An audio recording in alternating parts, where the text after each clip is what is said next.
porque Ele vive.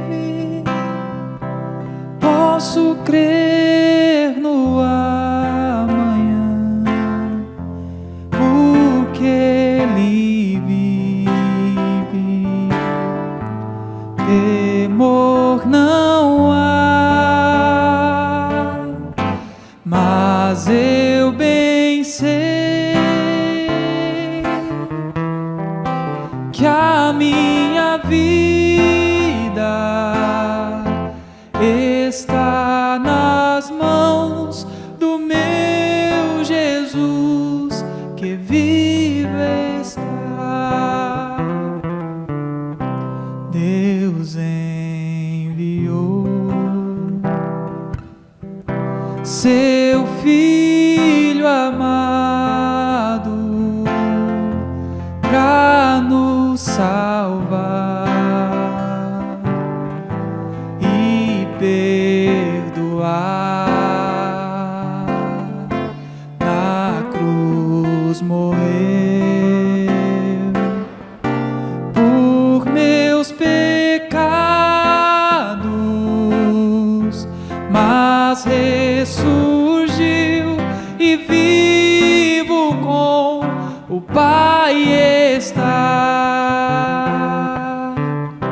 porque Ele vive.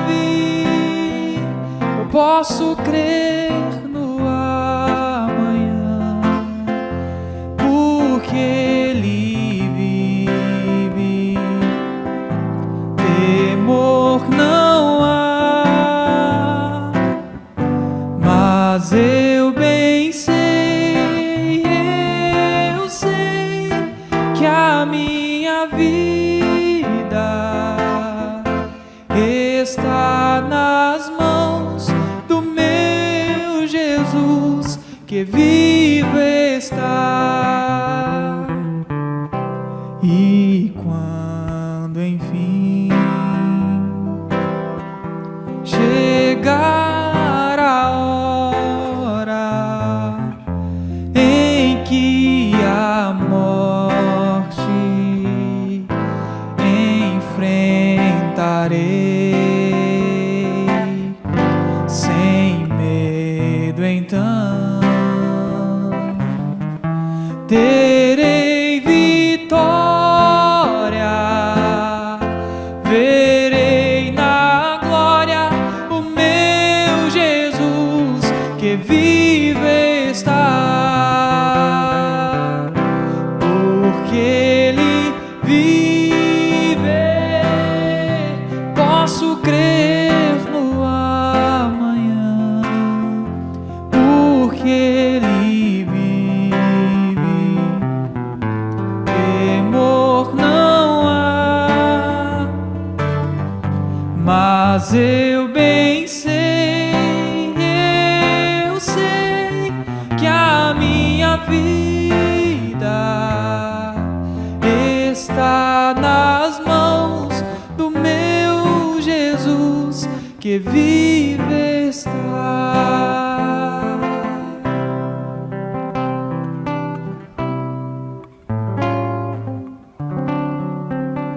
Aleluia, Senhor. Amém.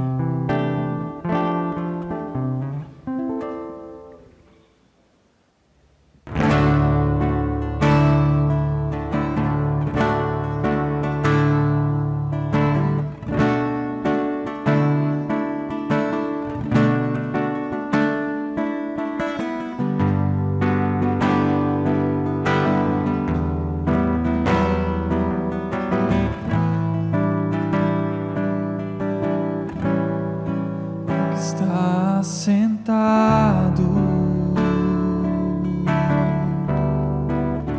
no trono e ao Cordeiro seja o louvor, ao que está sentado no trono ao Cordeiro, seja o louvor, seja a honra, seja a glória, seja o domínio pelos séculos dos séculos. Poderoso Deus, poderoso Deus, poderoso Deus, minha alma anseia por ti. Poderoso Deus, poderoso Deus, poderoso Deus, minha alma anseia por ti. Ao que está sentado no trono e ao Cordeiro, seja o louvor, seja a honra, seja a glória, seja o domínio dos séculos dos séculos. Oh, poderoso Deus, poderoso Deus,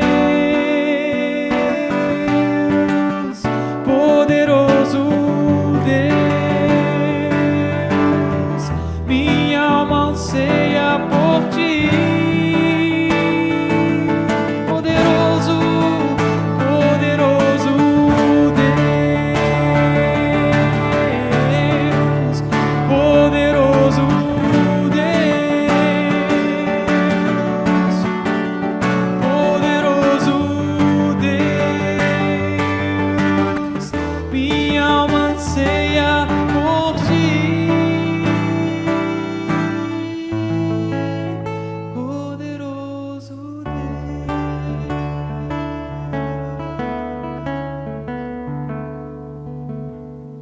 Amém.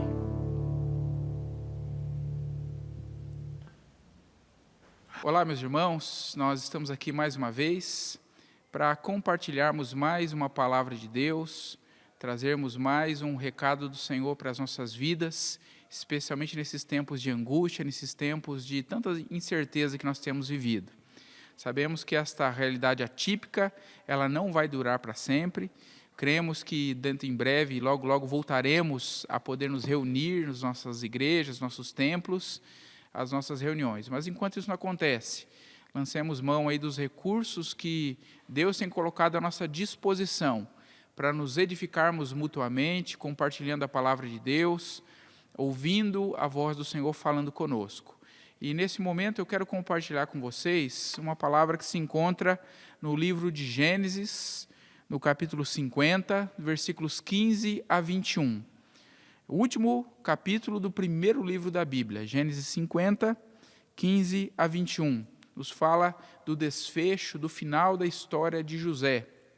E à luz desse texto, nós queremos compartilhar sobre o plano perfeito de Deus. O papel que nos cabe ante aos planos de Deus é o de confiar e desfrutar da sua providência nas nossas vidas. Vemos, quando nós olhamos para a história bíblica, que Deus, no decorrer de toda a história, agiu para que o plano perfeito, o seu plano perfeito, se realizasse na vida dos seus escolhidos. Deus continua agindo em todas as coisas para o nosso bem. Esse bem é estar conformado à imagem de Jesus, cada vez mais parecido com o Senhor. Portanto, meus irmãos, que nós confiemos e nós desfrutemos do seu cuidado, da sua provisão nas nossas vidas. Gênesis 50, de 15 a 21, a palavra nos diz assim: vendo os irmãos de José que seu pai já era morto, disseram: é o caso de José nos perseguir e nos retribuir certamente o mal todo que lhe fizemos. Portanto, mandaram dizer a José: teu pai ordenou antes da sua morte, dizendo: assim direis a José: perdoa, pois, a transgressão de teus irmãos e o seu pecado, porque te fizeram mal. Agora, pois, te rogamos que perdoes a transgressão dos servos do Deus de teu pai. José chorou enquanto lhe falavam. Depois vieram também seus irmãos, prostraram-se diante dele e disseram: eis-nos aqui por teus servos. Respondeu-lhe José: não temais, acaso estou eu em lugar de Deus? Vós, na verdade, intentastes o mal contra mim, porém Deus o tornou em bem, para fazer como vedes agora, que se conserve muita gente em vida. Não temais, pois eu vos sustentarei, a vós outros e a vossos filhos. Assim os consolou e lhes falou ao coração. Vamos orar? Pai Santo, Deus querido, nós glorificamos e exaltamos o teu nome, nós te bendizemos, ó Deus, pelo privilégio que temos de ouvir nesta ocasião, em mais esta oportunidade, a tua palavra, e rogamos que tu continues falando conosco, que o Senhor ministre, ó Deus, a tua palavra nesse instante a cada lar, ao coração de cada um que nos ouve, e que a nossa vida seja transformada pelo poder do Senhor. É o que clamamos a ti, em nome de Jesus. Amém. O plano perfeito de Deus. Quando nós olhamos e pensamos nas lutas e nos altos e baixos que nós passamos na vida, as situações que muitas vezes nos fazem ficar temerosos e desesperados. Se você volta os seus olhos por alguns instantes para as situações desses dias que temos vivido, se você pensa na questão desta pandemia, dessa epidemia, em tantas notícias que foram veiculadas pela mídia, se você pensa e para um pouco para analisar a situação econômica do país, a situação financeira em que muitos se encontram, com certeza há muitos motivos para ficarmos temerosos, alguns, quem sabe, até desesperados. E nós vamos olhar para esse texto da palavra do Senhor, e vamos ver que os sentimentos dos irmãos de José, vamos ver que a situação que está aqui sendo relatada pela Escritura Sagrada, tem muito a falar conosco, e tem muito a ministrar aos nossos corações, sobre o plano perfeito de Deus para as nossas vidas. Quando nós olhamos para essa passagem que acabamos de ler, nós encontramos aqui o final dramático da história de José. E para todos aqueles que já leram e conhecem, que história dramática, que história é essa da vida de José? Nós vamos ver que essa passagem encontra-se aqui no momento em que o pai de José, Jacó, acabara de ser enterrado. Eles estão aqui vivendo o momento do luto pela sua morte. E o texto vai nos retratar a insegurança e o temor que havia no coração dos irmãos de José. No versículo 15 fica clara que a preocupação dos irmãos com a possibilidade de José querer vingança, porque se você se lembra bem, foram esses mesmos irmãos de José que lá no passado, por inveja, odiando a seu irmão, o venderam para ser um escravo. O venderam primeiramente os midianitas e estes depois o venderam no Egito, fazendo com que ele se tornasse um escravo. E agora, o tempo se passou, Deus agiu na vida de José, Deus o levantou para ser o segundo homem no comando do Egito, uma grande nação, uma poderosa nação nessa época. Deus o está usando aqui para preservar a todos da realidade desta fome que assolava, que se abatia sobre todos. e agora esses homens estão aqui temerosos, pensando que pode ser que a qualquer momento José venha querer vingar-se deles. O pai já estava morto e eles estão ali com esses temores afligindo o seu coração e a sua alma. E é interessante que é nesse temor, é nessa insegurança que eles têm, que a palavra vai nos dizer que eles mandam um recado, eles têm um plano elaborado para tentar se vingar, para tentar se livrar de uma possível vingança de José. Eles mandam um recado para José, dizendo: olha, o teu pai, quando esteve em vida, ele disse: olha, diga para José perdoar os seus irmãos, diga para José não levar em conta todo o mal que eles lhe fizeram. E eles pessoalmente vão e se prostram também diante de José, dizendo: olha, nós estamos aqui por teus servos, perdoa a nossa transgressão, nós somos os servos do Deus de teu pai e somos também aqui teus servos. E nós vamos ver que José vai mostrar a sua disposição, e muito mais do que a sua disposição, vai mostrar o que é que Deus fez na vida dele, não apenas trabalhando no seu coração, trabalhando na sua vida, em meio a todas as dificuldades que ele passou, mas também mostrando para os seus irmãos que para ele estava claro o plano de Deus na preservação de muitas vidas. Para ele estava claro o plano de Deus na providência que ele tinha para todos os seus filhos no decorrer da história. E José age demonstrando o procedimento de um cristão à semelhança de Cristo. E se nós pararmos para pensar, esta passagem encerra para nós lições de Deus para as nossas vidas, sobre a soberania, sobre a providência e sobre o seu plano perfeito para cada um de nós. Então, a primeira lição que podemos trazer para as nossas vidas é que os irmãos de José são o reflexo daquilo que nós somos sem Cristo. Vemos aqui o reflexo do que nós somos sem Cristo. Muitos anos haviam se passado. José, de um garoto ingênuo e sem sabedoria, pelas aflições que sofreu, tornou-se maduro e talhado por Deus. Seus irmãos, no entanto, continuaram da mesma forma. No passado, eles haviam vendido José, primeiro tentaram matá-lo, depois o venderam como escravo e lucraram com a sua venda. Esses homens, com as suas realidades muito complicadas, eles não eram flor que se cheirasse. Lembre-se que a Bíblia relata o episódio de Diná e Siquém, quando Diná, a filha de Jacó, irmã deles, fora deflorada por Siquém. Esses homens armam uma estratégia e dizimam toda uma cidade. Simeão e Levi vão fazer uma grande ruína nessa cidade, mostrando assim o seu caráter, a sua forma de agir dúbia, complicada. Os anos se passaram, mas esses homens continuavam os mesmos. Agora, a consciência desses homens, por terem feito o que fizeram com José, estava cheia de remorso e os acusava.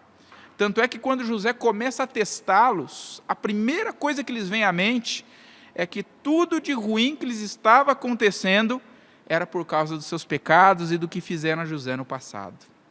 Os anos haviam se passado e esses homens estavam presos ao passado.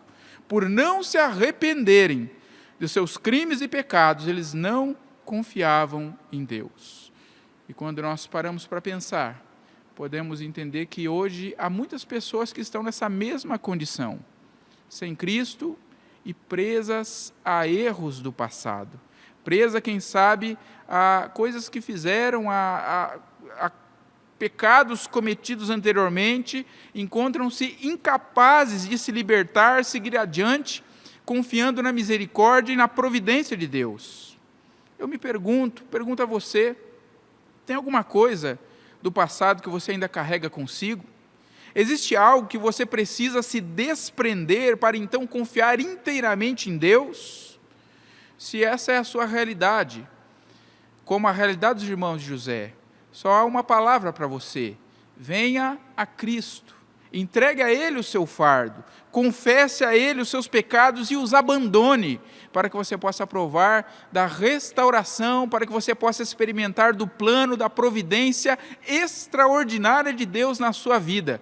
Assim como esses homens, os irmãos de José, precisavam se desprender disso e confiar em Deus, nós também precisamos nos desprender do passado e confiarmos no Senhor. Mas há uma segunda lição que o texto deseja trazer para nós. Em segundo lugar, esse texto também nos fala da expressão daquilo que nós somos em Cristo.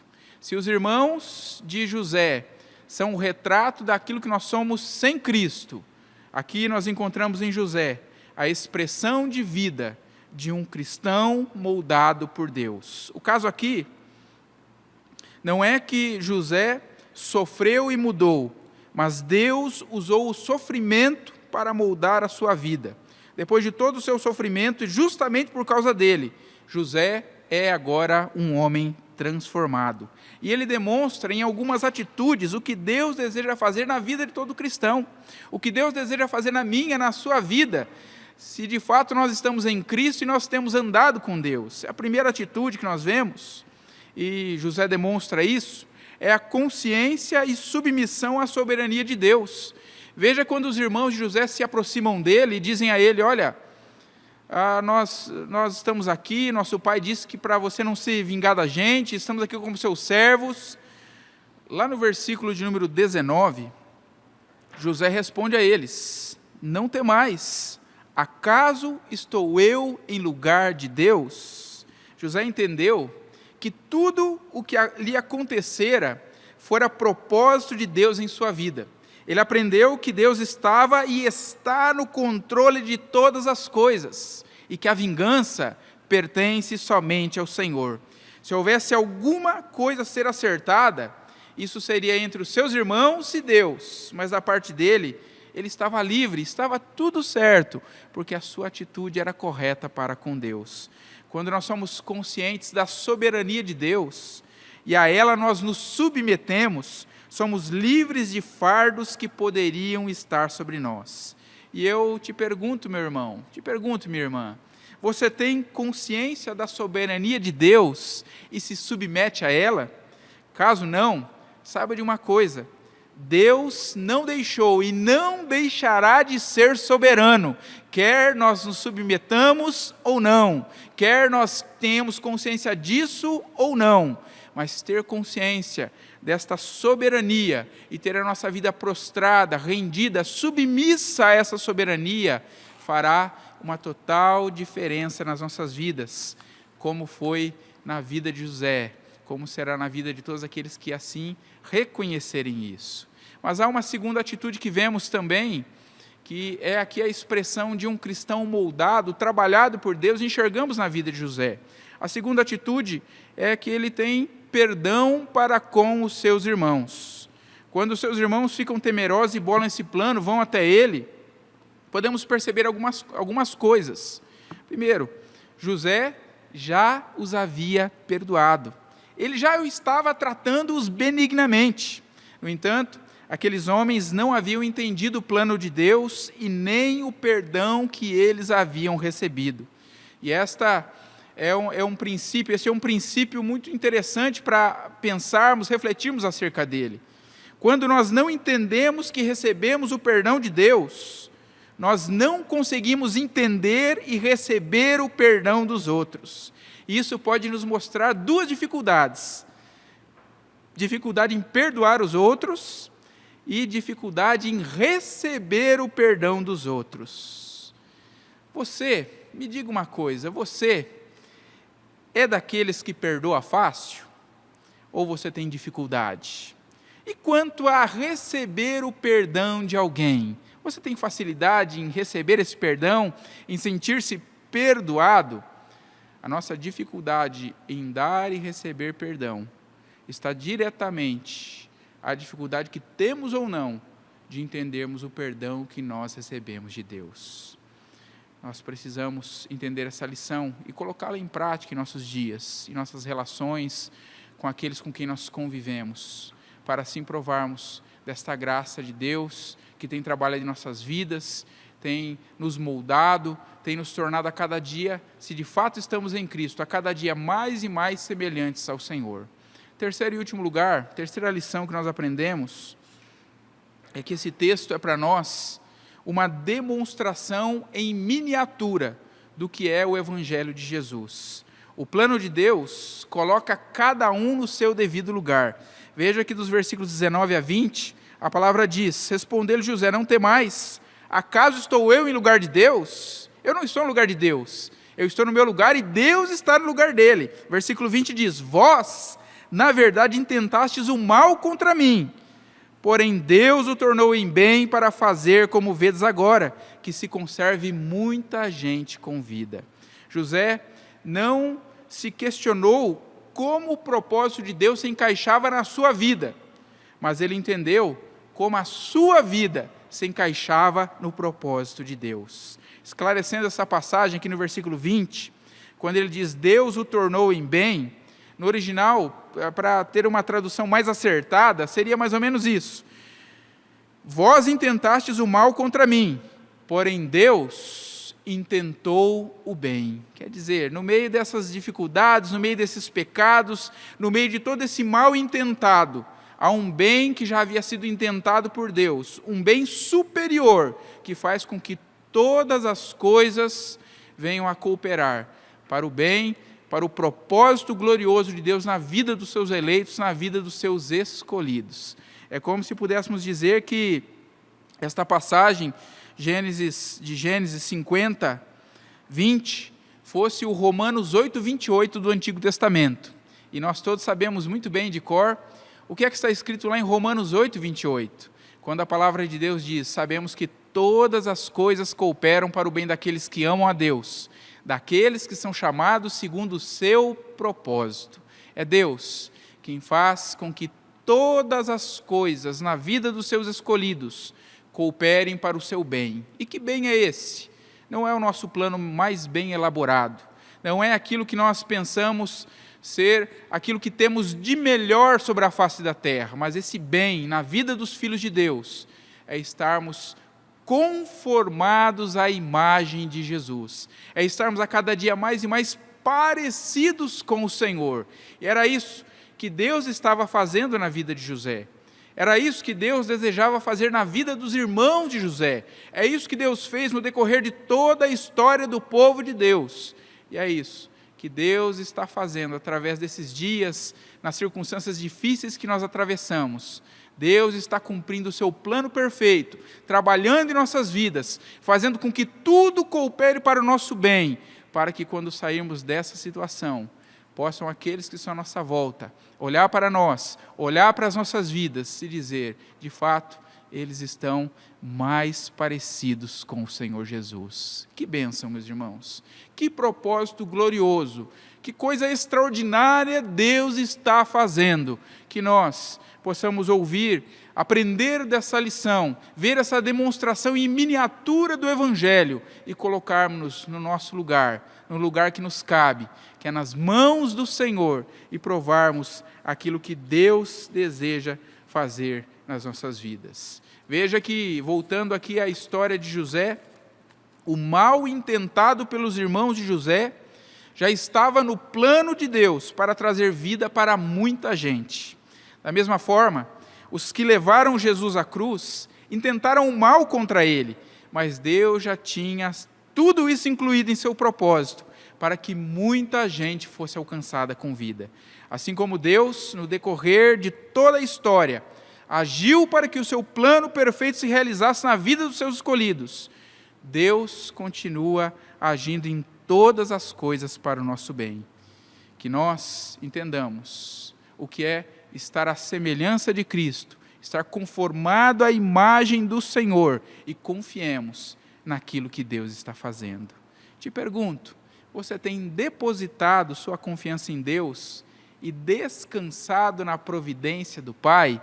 Esses dias que temos vivido são ricas e excelentes oportunidades de nós exercitarmos a nossa confiança na providência do Senhor.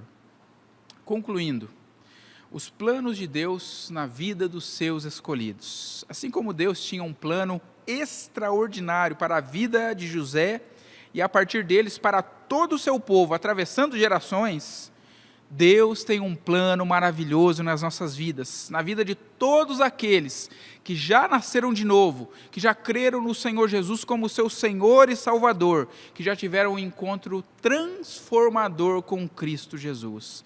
Na verdade, nossas vidas é que se encaixam no plano perfeito de Deus para nós.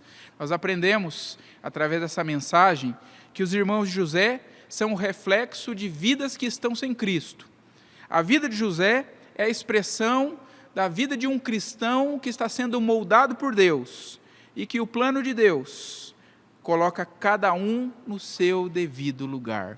Pensando no nosso dia a dia, pensando em atitudes práticas que nós precisamos ter à luz desse ensino, o que nós aprendemos no nosso dia a dia? Primeiro, é preciso que nós confiemos em Deus, ainda que nós não saibamos quais os rumos nosso mundo toma, quais direções as nações irão tomar, seja diante de uma crise econômica, seja diante da pandemia. Ainda que eu não entenda, eu preciso confiar em Deus, naquilo que Ele está fazendo. Nós precisamos crer nessa mensagem gloriosa chamada Evangelho do Senhor Jesus Cristo. Segundo, nós precisamos aprender à luz dessa mensagem e precisamos colocar em prática, trocar a vingança pelo perdão. Quando situações se levantarem contra você, é preciso que você perdoe.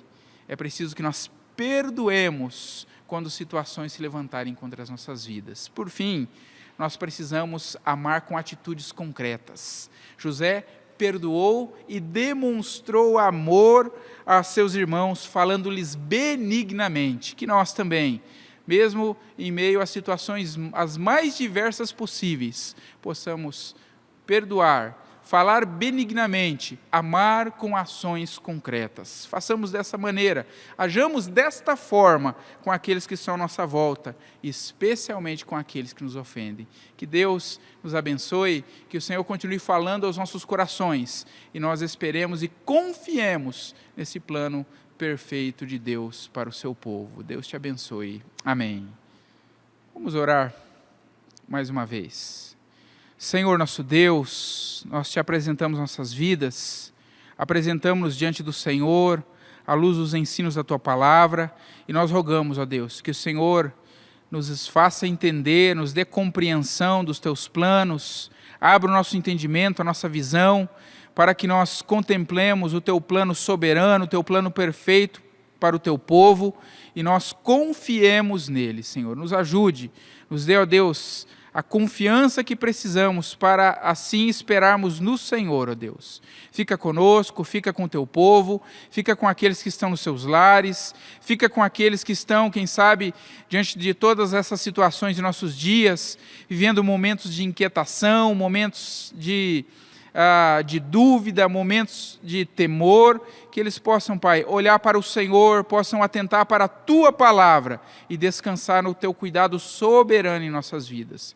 Também nós oramos para que nós tenhamos atitudes práticas, concretas no nosso dia a dia, no nosso relacionamento, assim como nós fomos perdoados em Deus, por Deus em Cristo Jesus. Que o Senhor, ó Deus, também nos leve a exercer esse perdão, a amar com o amor que o Senhor tem nos amado. E assim, ó Deus, vivamos o Teu plano perfeito, vivamos debaixo dos Teus propósitos para as nossas vidas. Pai, fica conosco, abençoe a vida de cada um, daqueles que nos ouvem neste momento, nesta ocasião. É o que rogamos a Ti. Abençoa o nosso país, abençoa o nosso estado, abençoa a nossa cidade, abençoa, Pai, as nossas vidas. E, ó Deus, nos dirige em todas as coisas e que a cada momento nós ouçamos a Tua voz. Dá-nos uma semana abençoada por Ti, onde a bênção maior seja o reconhecimento da Tua soberania, dos Teus planos, dos Teus propósitos se manifestando na história e especificamente na vida do Teu povo. É o que nós rogamos, em nome do Senhor Jesus. Amém. Deus abençoe.